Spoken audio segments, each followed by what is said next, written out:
All right, great. Hey, thank you for taking a moment and chatting with us here on News Channel 8. Big issue here in Florida is Zika right now. You said in the past couple of weeks that you felt like Governor Scott had it under control. Now we have more locally transmitted cases, more than 40, even one here in Pinellas County.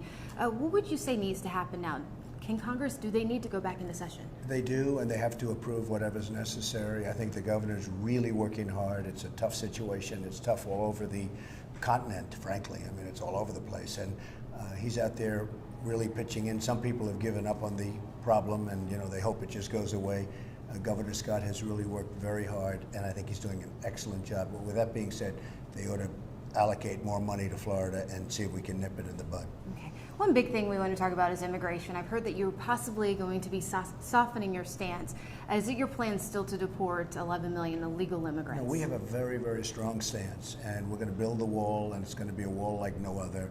We're going to do things that are very, very strong. Only the right people, only people that go through a very, very tough vetting process are coming into the country. And we're going to have all the laws obeyed. We have laws in this country. They're very strong, but nobody uses them.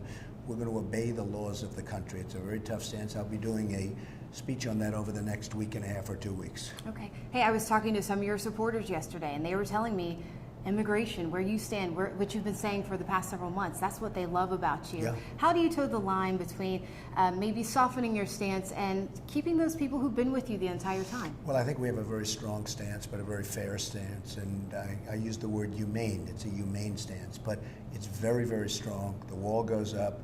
People come into our country, but they come in through a legal process. Very important. We want people to come into the country, but they have to come in through a legal process. And I think everyone's going to be very happy in the end. Okay. Hey, your appeal to African-American voters. I was talking to a group of Black Republicans. They support you. Great. Black PAC. They said, though, maybe some of your comments have come off condescending. What would you say to that? I don't think so. I think we're getting tremendous support over the last couple of weeks because I talk about how bad education is for the African-Americans. You look at 40% in poverty, living in poverty. You look at the inner cities, they're a total mess. Whether you look at just about anything, home ownership. And I say to the African-American voters, give me a chance, I'll fix it. I'm going to fix it.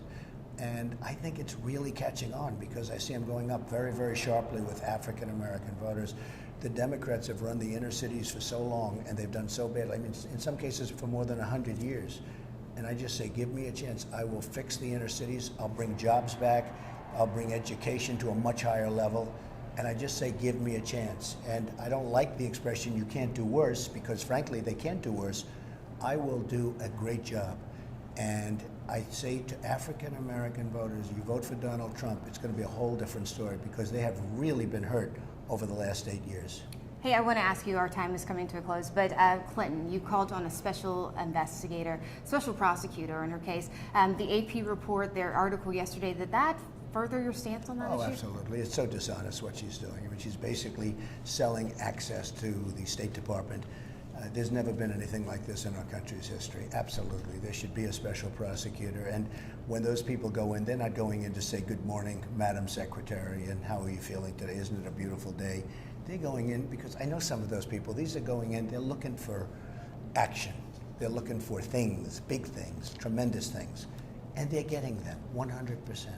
Let me ask you, Senator Rubio, in a primary next week against Carlos Barouf, who says he's a friend of yours. Who are you supporting in that race? Well, I've endorsed Senator Rubio. I know him very well, and he's doing very well.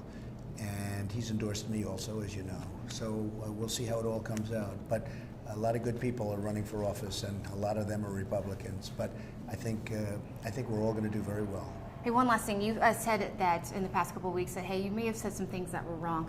Could you say specifically what those things are? No, I don't want to talk about that. I just think that every once in a while I could probably make statements maybe a little bit differently. A lot of people like my statements, frankly. A lot of people said, oh, don't even say that. We love your statements.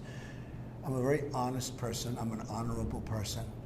But if I soften things up in terms of statements made, that would be okay. All right. Thank you. Okay, thank you very much. Thank you. I appreciate it. Here, Thank I'm going to you. pop. Okay. Should we leave this on him, Mo? Leave that on. We'll leave it on you. Somebody else? So now we know.